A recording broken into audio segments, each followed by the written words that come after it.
नमस्कार, city post में आपका स्वागत है। मैं हूं नना। हम पार्टी अब एनडीए का हिस्सा बन चुकी है।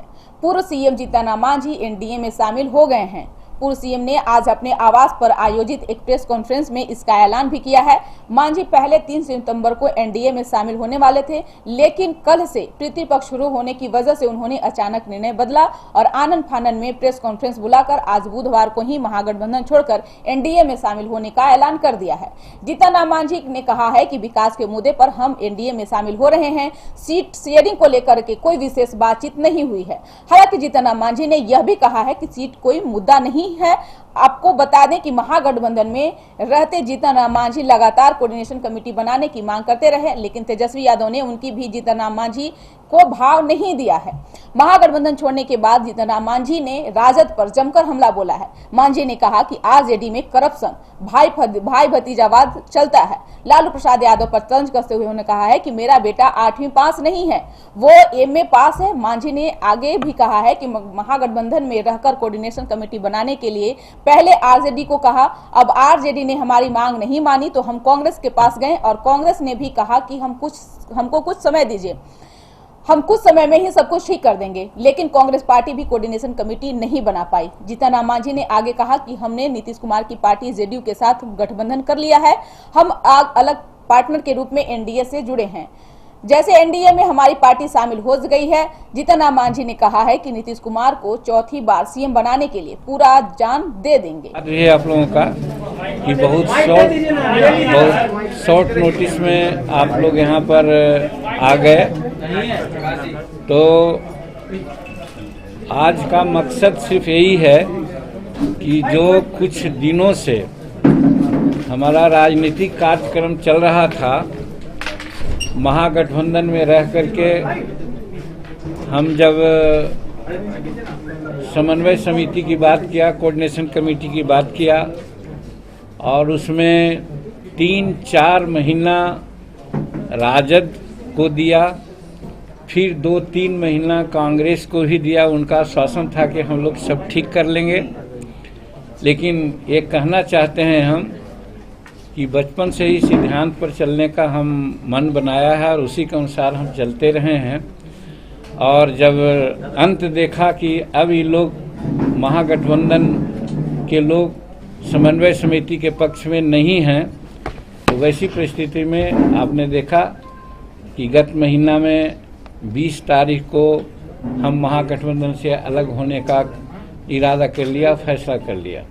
अब उसके बाद आप लोगों की जिज्ञासा रहती थी, सब लोग पूछते थे कि अगला कदम क्या होगा, तो हम प्रायः कहते थे कि जल्दीबाजी में कोई ऐसी बात नहीं करेंगे, 2-4-10 दिन में हम निर्णय लेंगे।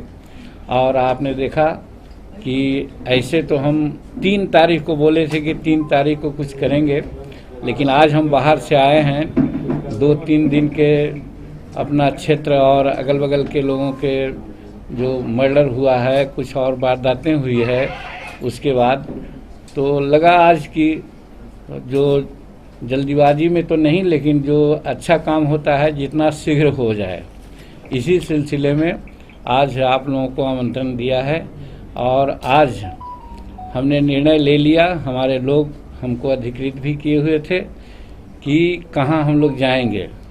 तो आज हमारा फैसला ये है कि हम नीतीश कुमार जी के जदयू पार्टी का एक अंग हो करके, यानी कि एलाई हो करके हम उनके साथ रहने का इरादा किया है।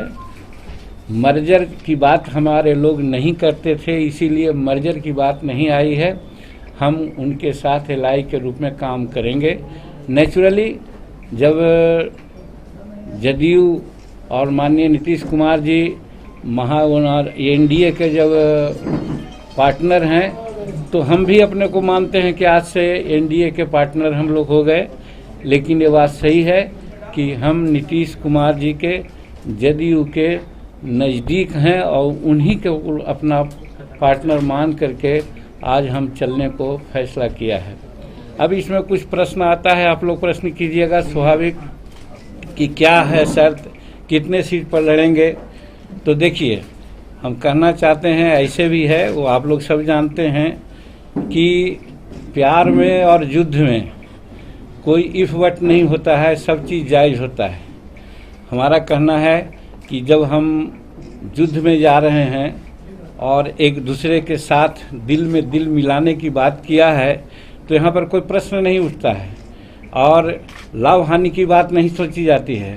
सिर्फ और सिर्फ एक म्यूचुअल अंडरस्टैंडिंग जिसको कर सकते हैं कि म्यूचुअल अंडरस्टैंडिंग बनी है और हम समझते हैं कि हर एक दूसरे का सम्मान हम लोग देखेंगे और जिस प्रकार से गठबंधन को आगे बढ़ाना है, जदयू को आगे बढ़ाना है, इस पर हम लोग चर्चा कर कर के सीटों का जहाँ तक होगा बंटवारा वो सब किया जाएगा। हमारा कोई शर्त नहीं है, हम बिना शर्त के ही नीतीश कुमार जी के साथ रहे हैं, इसलिए कि नीतीश कुमार जी ने ही हमको मुख्यमंत्री बनाने का काम किया।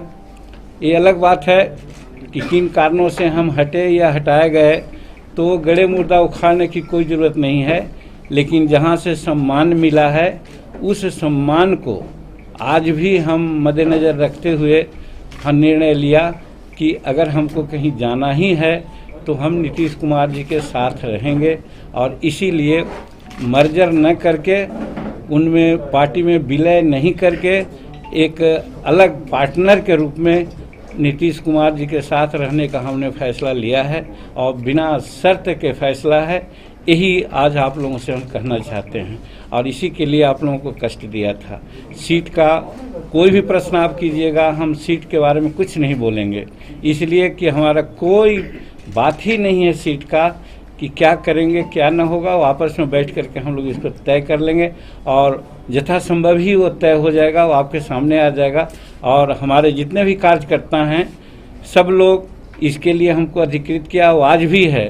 हमारे कार्यकर्ता सभी अनुशासित हैं और जो भी निर्णय होगा उसको मान्य करके जिस गठबंधन के साथ हम लोग आज फैसला ले रहे हैं नीतीश कुमार जी के साथ और एनडीए के साथ, उसको जिताने के लिए हमारे सभी कार्यकर्ता समस्त बिहार में प्राणपण से लगेंगे और राज्य हित में बिहार में एनडीए की सरकार बने, इसके लिए हम लोग एड़ी चोटी का पसीना एक करेंगे। यही कहने के लिए आज हम आप लोगों को बुलाए।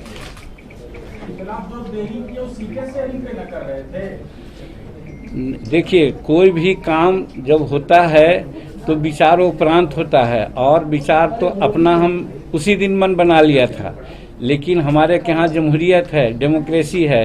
हम कार्यकर्ताओं का मन को टटोला, नेताओं का मन को टटोलते टटोलते आज निष्कर्ष पर हम लोग आए हैं कि हमारे यहाँ 99% कार्यकर्ता हैं जिसको फैसला आज लिया उसके पक्ष में है। इसमें विलम्ब हुआ, ये नहीं कि कोई मोल तोल हो रहा था, तो बात नहीं है। सर, बिहार की राजनीति में जहर का जिक्र बार-बार है, क्या आपने भी जहर पिया है?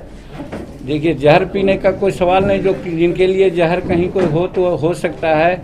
हम सदा अमृत पिया है और इस साथ में मैंने जदयू के साथ रह करके और एनडीए के साथ चलने के लिए उस समझिए कि हम लोग का अमृत का घूंट होगा वो। सर, आपको नहीं लगता है जहाँ फायदा रहता है वहीं आप रहते हैं? बेटे को विधान पार्षद बनाना था तो राजद के साथ थे, फिर पलटी मार दी है। देखिए, कई एक बारी के ये सब बेतुकी बात आप बोलते हो, इसलिए हम कहते हैं कि हमारा संतोष जो एमएलसी हुआ है वो 7वां पास है कि 8वां पास है? वो क्या योग्यता? कृपा के कौन बात है? अरे उस समय दूसरी बात को भी आप लोग सोचिए, उस समय ये अररिया का चुनाव किसने जिताया? जहानाबाद का चुनाव किसने जिताया? अगर हम 6 विधायक और 7 विधायक जिताए गए, उसमें एमएलसी उन्होंने बिना मांगे उन्होंने कहा और वैसा मुसहर कम्युनिटी के लोगों को कहा जिस कम्युनिटी में पढ़े लिखे लोग कम होते हैं। संतोष एमए है, पीएचडी है, नेट है, प्रोफेसर है, इसके बाद उसका चयन कोई दया की बात नहीं है, वो डिजर्व करता है। और लालू जी उस समय अपना ये में गर्ज में हमसे नहीं है, बसंती जी बैठे हुए हैं, यही दानी जी बैठे हुए हैं, टाइम विदाउट नंबर कि भाई किसी तरह से जीतन मांझी को लाइए, जीतन मांझी को लाइए। और ठीक है, हम तो थे एनडीए में ही, हर तरह से प्रतिष्ठा थी। प्रधानमंत्री बहुत लोगों को नहीं जानते हैं, लेकिन जब मीटिंग 2015 में होती थी तो किसी का नाम नहीं होता, सबसे पहले जीतन मांझी का नाम लेते थे।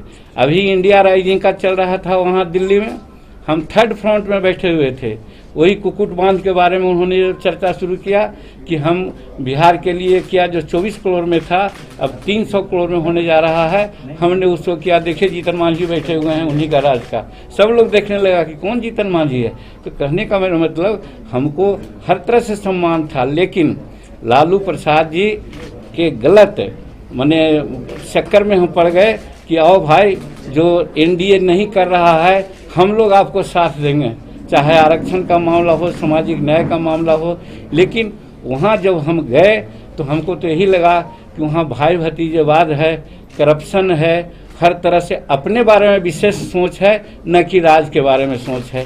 इसलिए वहाँ गए और जिसमें एमएलसी उन्होंने बनाया, कोई दया उन्होंने नहीं की है, उपकृत हम लोग किया, उनको मेहनत किया गया, उसके ये में उन लोगों ने बनाया।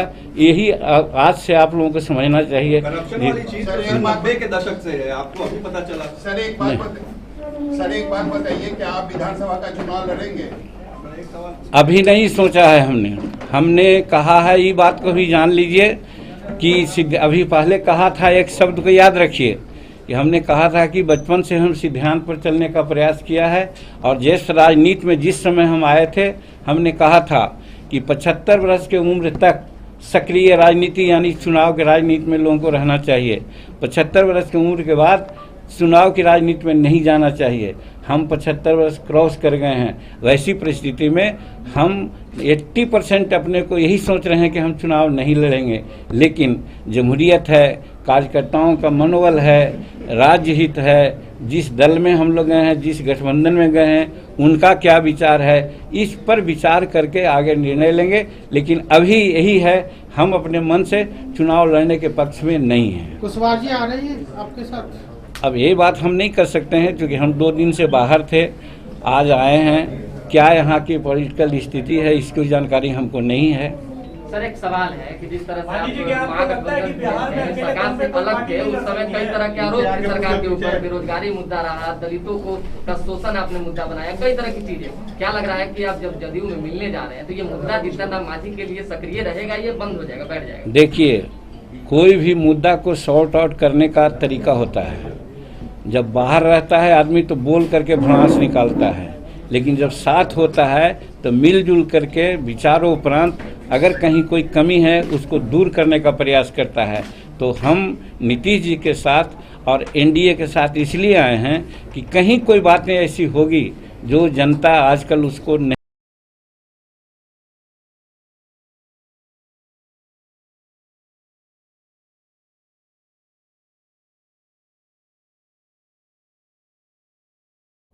इस खबर बस इतना ही। अगर आपको हमारी खबर अच्छी लगे तो अपने दोस्तों के साथ जरूर शेयर करें, हमारे चैनल को सब्सक्राइब करें, बेल आइकन जरूर दबा दें। आपका सहयोग समर्थन लगातार सिटी पोस्ट को मिल रहा है, आगे भी बनाए रखें। साथ ही सिटी पोस्ट का फेसबुक, ट्विटर दोनों को फॉलो करें। हमारी खबरों को जरूर पढ़ें। धन्यवाद।